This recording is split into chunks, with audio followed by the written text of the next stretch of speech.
Okay, how we doing, guys? Now we've written 2 lessons. Hopefully that went well for you. Welcome back to my humble abode.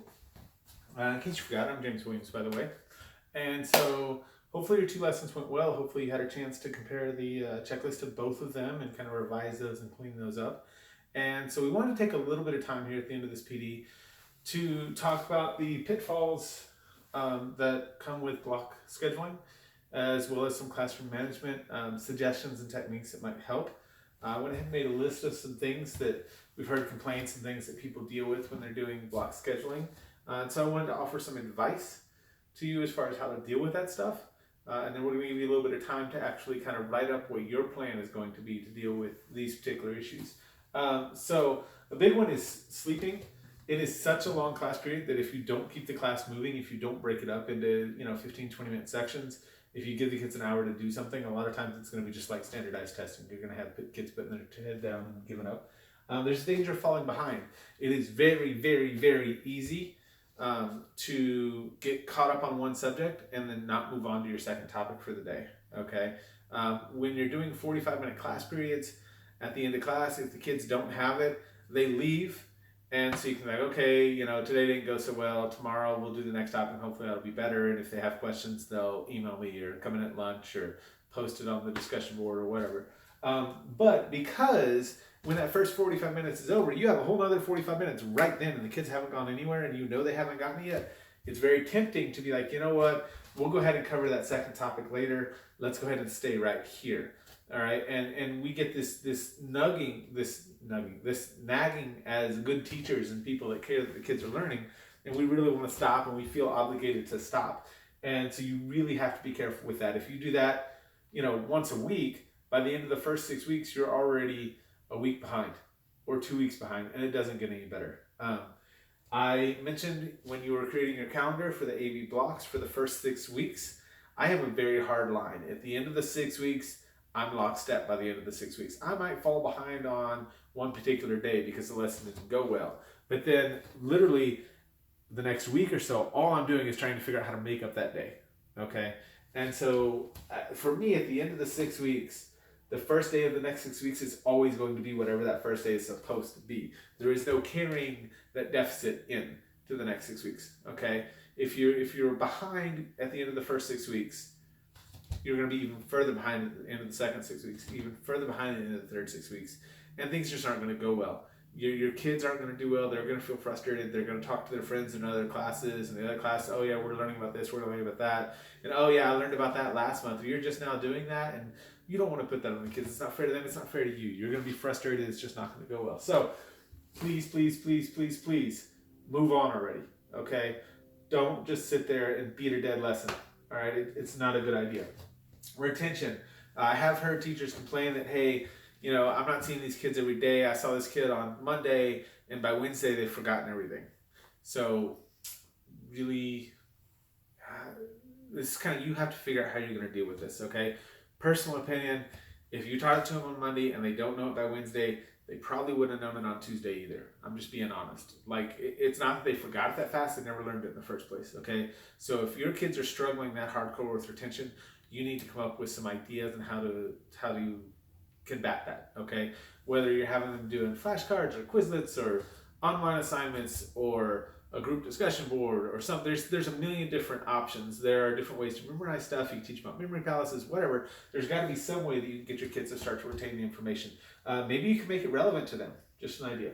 Another thing that you need to deal with is food and bathroom passes. It's 90 minutes. You're going to have some kids that are diabetic. You're going to have kids that have low blood sugar. You're going to have athletes. 90 minutes is a long time to go. They don't have passing periods. It's not like you can say, hey, I don't allow you to go to the bathroom or food in my class. Now, let me clarify. You can say that, but understand that they're only getting 3 times that day, or really, if you're going to lunch in between, maybe once in the morning, 5 minutes between first and second period before they have lunch, and then 5 minutes in the afternoon, and that's it. That's for their bathrooms, and that's for everybody in the entire building's bathrooms, So the bathrooms are open half the amount of time they would be on a 45-minute schedule. It's nice, it means you have that extra time, but you do have to consider that. So you might have to think about, hey, do I need to come up with some kind of system, maybe be a little more forgiving on the bathroom passes? Maybe they can have 1 to 6 weeks or whatever.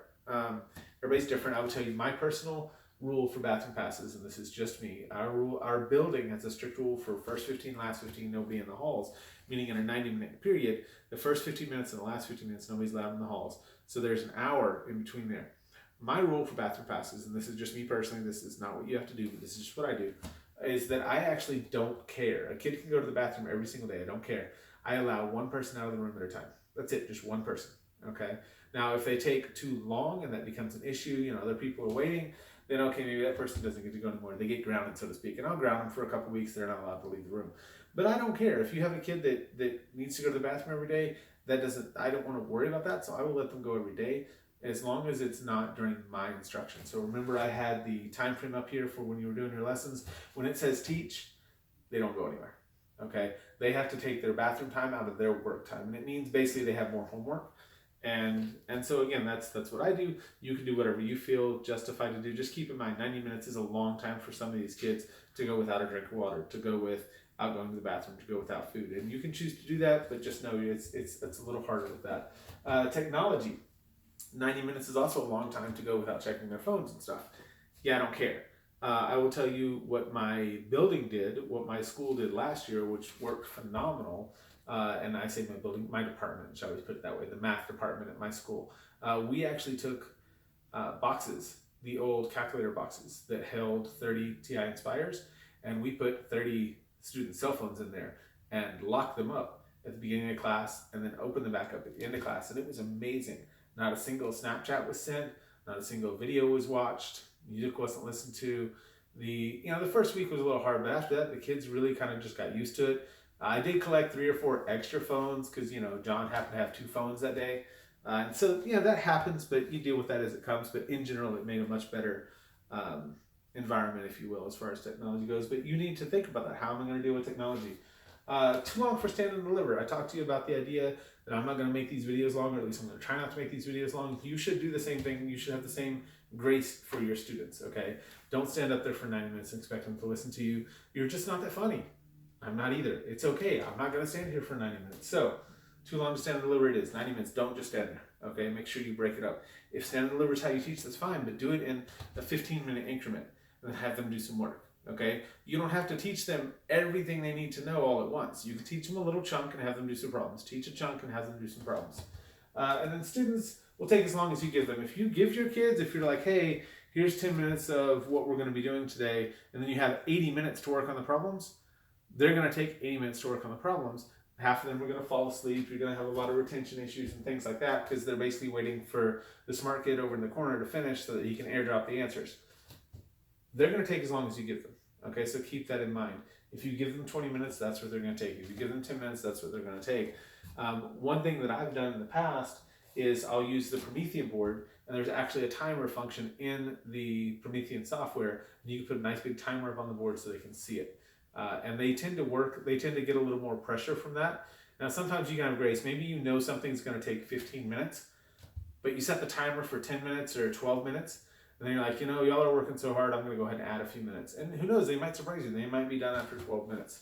That's just an idea, okay?